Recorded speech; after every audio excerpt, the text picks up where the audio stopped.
Welcome to the motherfucking lady. We're covering today's top boxing news.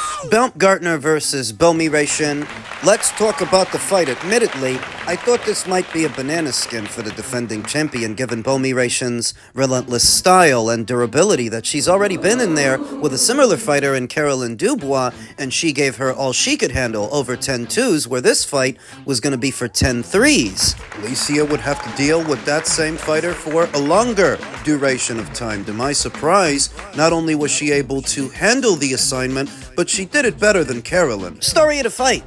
Alicia Baumgardner comes out of her corner more aggressive than I expected her to be. I expected her to box, not step into her jab, come forward, and initiate exchanges, throw combinations. She was aggressive at the start, faded a little in the middle, got her second wind down the stretch. Started moving and punching, started boxing. Bo Mi Re Shin staying in character all the while, staying that relentless come-forward pressure fighter, looking to throw punches in bunches, landing some really good ones here and there that rocked the defending champion, who showed a good chin. Yeah, Bo Mi Re Shin landed some eye-catching shots, but so did the defending champion. I want to say Alicia Baumgartner's left hook in the exchange was a particularly eye-catching punch that rattled Bo Mi Re Shin's cage, got her attention several times and hurt her.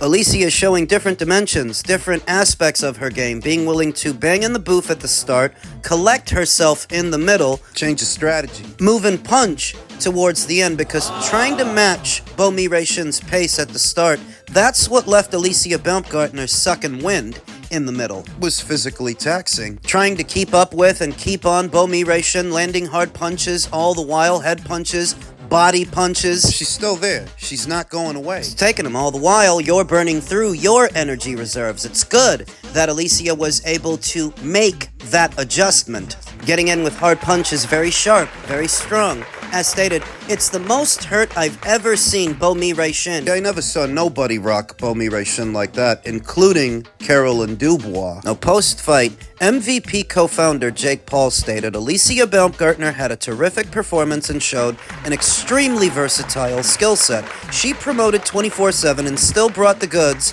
on fight night. If you were bashing that showing, you are either a hater, a troll, clueless, or a stan for some other fighter. Caroline Dubois. Bo Mi Re Shin showed tremendous heart and determination, tremendous fight. Congratulations to both. So you're gonna have Brits backing their fighter in Caroline Dubois, but you're also gonna see some Americans backing Caroline. Why? Because they're really backing Claressa Shields, and Caroline Dubois has fast become Clarissa's attack dog. So those Americans you might see in the comments section, the ones saying Caroline did it better, they're only doing so on behalf of Claressa Shields. They're only backing Caroline because they're really backing Claressa, who they know Alicia's got beef with. And when you talk about Dubois and Alicia Baumgardner, two different people. I separated that majority decision. Now listen here, listen closely. When they're on the internet talking, majority decision when it came to Dubois. And 3 minutes unanimous when it came to Alicia Baumgardner. Two different levels. So when we talk about, common opponents, I'm different and I'm her. And Bo, we need to put her in more fights. She's awesome, man. It was a great fight. It is annoying, and I will explain why. When we talk about Alicia Baumgardner and her career and her trajectory on where she is going, we have to align her with the biggest fights. I'm at a stage where I'm at the biggest fights. Dubois is a great fighter, yes, but she's not nowhere near where I am. Like, take a seat, put some skin in the game, like I've been saying. It's a respect thing. This game is a respect thing. You just don't get a fight by calling somebody else out. You got to put the work in.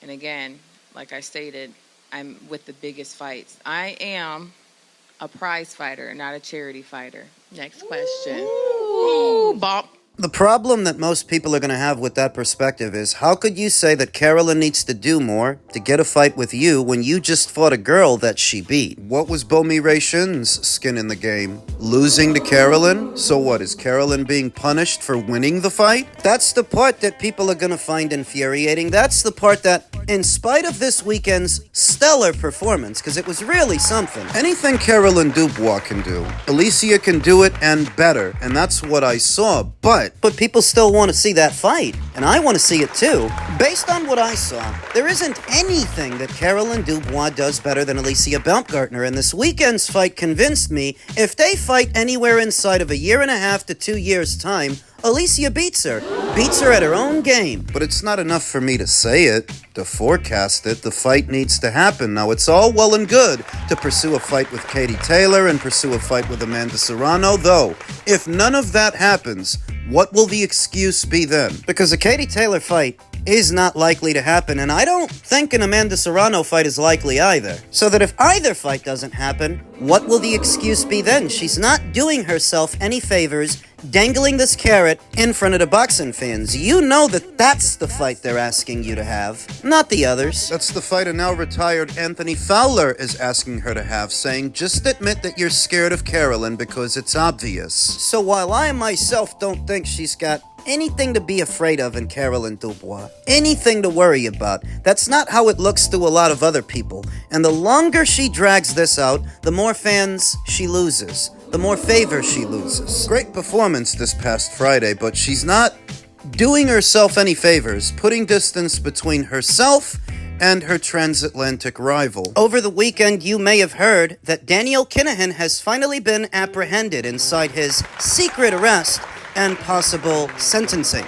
News of Daniel Kinahan's arrest on Friday sent shockwaves through the combat sports industry, considering his advisory relationship with prominent fighters like Tyson Fury and Terence Crawford. Among others, while facing allegations, he was the head of a drugs and weapons cartel that generated $1 billion in revenue. There is no suggestion that Tyson Fury and Terence Crawford are linked to criminality. Boxing Social reported on the initial news, together with how he was arrested, but we're learning more details. For one, his arrest, which took place April 15th, was largely kept in secret and followed 48 hours of a search and surveillance operation by police in Dubois, and was only made public by Irish police at 5 p.m. local time. According to the Irish Sun, only a limited number of police and other officials were in the know, so the information remained very tight. Irish authorities detailed Kinahan's activities to Dubai police in a judicial file. Specialized teams immediately launched intensive search and surveillance operations, leading to the suspect's capture within 48 hours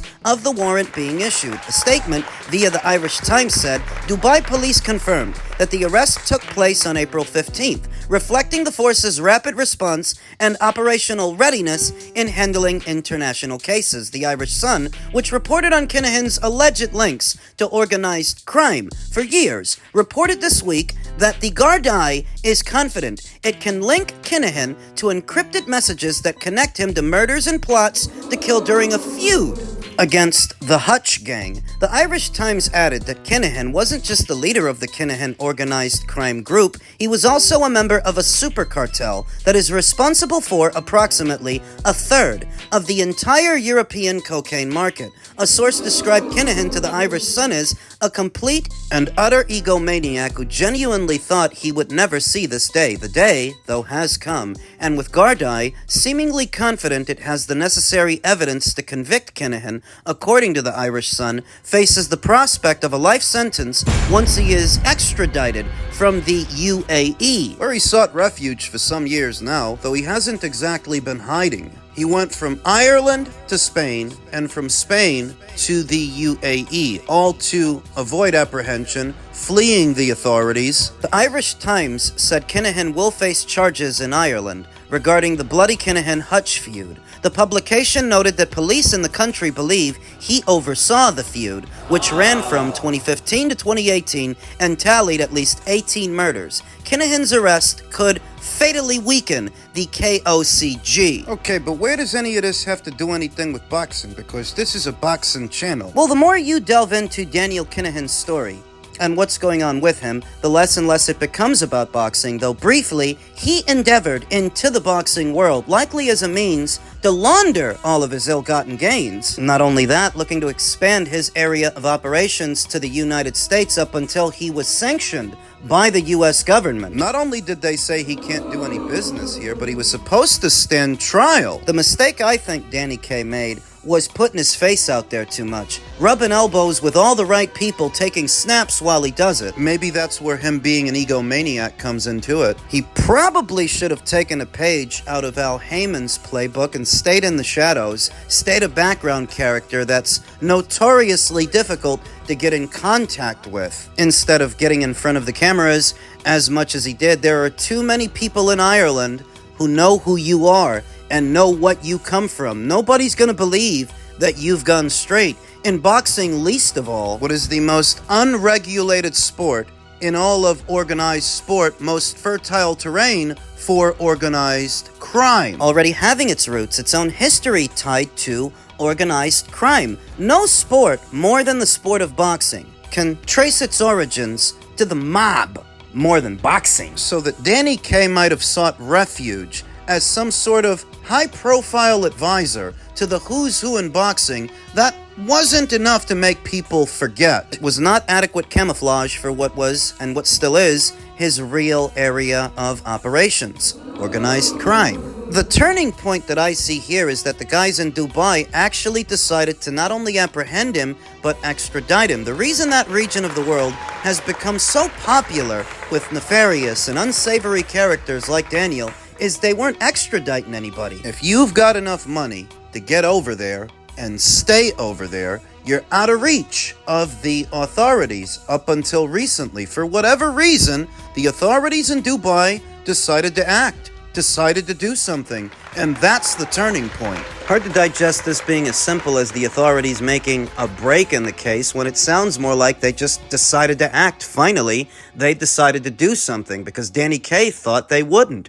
Why do you think he went over there? Now what awaits is a fairly predictable outcome. And there are still elements to the story that remain a mystery. Why were they so cloak and dagger about the arrest? Did they not want people to know? Something to brag about. Nabbing a high-profile criminal like a Daniel Kinahan who's been sanctioned by the U.S. government, one would think they'd brag about it. After many years of evading authorities in both Ireland and Spain. They finally got him.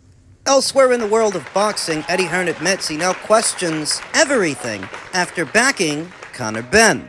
Eddie Hearn has doubled down on ending his relationship with Conor Benn, admitting he now questions everything he was told after months of publicly standing behind him. The Matchroom promoter made the comments in a candid interview with Fight Hub TV, reinforcing a stance that has been building since Benn's departure. Asked directly whether the situation had gone beyond repair, Hearn made his position unmistakably clear. Yes, without a doubt, Hearn said. Listen, I wish him all the best, but you know, when you think someone was someone, and they've shown you that they're literally not, it makes you question everything they've said and told you throughout.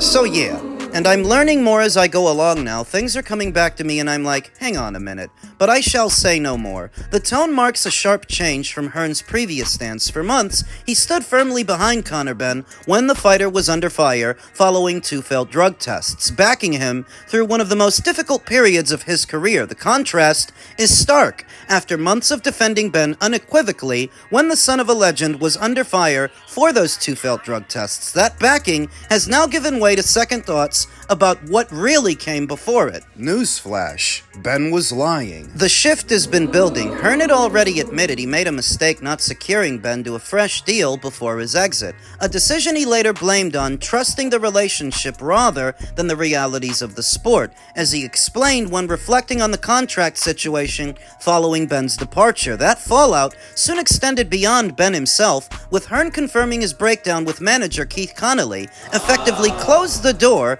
on working with fighters like Edgar Berlanga and Richardson Hitchens. Don't forget Alicia Baumgardner. Keith manages her too. She wants a fight with his girl Katie Taylor, which ain't likely to happen. Berlanga and Hitchens migrated over to Zuffa Boxing. Alicia Baumgardner is now with MVP. The promoter has gone further, suggesting the situation has forced him to reassess what he believed at that time, what he believed about Conor. Some people aren't as smart as they think, Hearn added, but look, I can't really comment too much on it at the moment. It's an ongoing issue. With the relationship now over, fighters remaining at Matchroom and future signings will see a very different Eddie Hearn. After the first close partnership of his tenure went sour, the promoter has long built his reputation on close ties with his fighters, often maintaining relationships that extend beyond simple contracts. This episode may mark a turning point in how those connections are handled going forward. Benn's stance on loyalty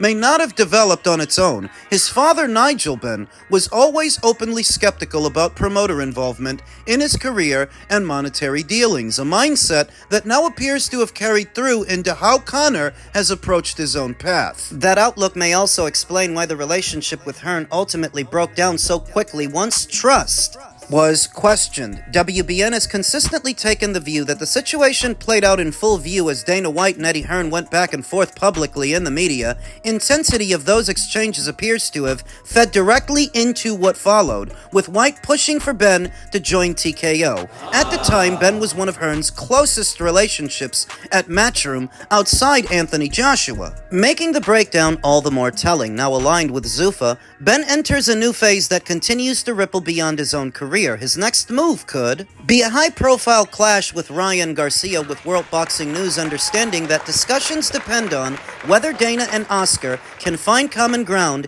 despite their ongoing dislike of each other. Many already view Garcia as a significant favorite, yet the fight carries intrigue, and the press conferences alone between White and De La Hoya would likely justify the price of admission. The situation has already reshaped parts of the promotional landscape around both men. What began as single departure has extended into wider consequences, influencing relationships, opportunities, and how business is conducted on both sides. For Hearn, the message is now clear. The relationship is over, and the trust that once defined it may never come back. Nor should it. The fighters are just as much scumbags as the managers and the promoters themselves, and you shouldn't lose sight of that in what is this dog-eat-dog world. They're opportunists too. So often the fighters are painted as these noble figures, fixtures in what is this brutal sport. But they're opportunists too. So after all these years as a promoter in the sport of boxing, picking up where his father left off, Eddie Hearn is still learning lessons. The most obvious being that Conor was probably lying when he said that he was innocent. Which would seem jarring if you're on the front lines witnessing firsthand how hard he fought to convince people that he didn't cheat. With you alongside him, if anything should happen thereafter that makes you question his character, you're gonna question everything, including that in all likelihood, he did cheat, because he's an opportunist. He's just another dirty fighter among many dirty fighters in what is a very dirty sport. The reason you're so taken aback is because you actually believed him. I told you. When Dennis McCann popped hot for a banned substance over at Queensbury, you didn't see Frank or George Warren jumping on any grenades for him. The way Eddie did for Conor. Everybody's gonna do what's best for them. And that's what you should never lose sight of. For all the moving parts in the sport of boxing, the fighters, the managers, and the promoters, in the end, everybody's gonna do what's best for them. He is doing what he thinks is best for him. Keep that in mind. The next time you go getting cozy with the workers, cozy with the talent, they're all just opportunists.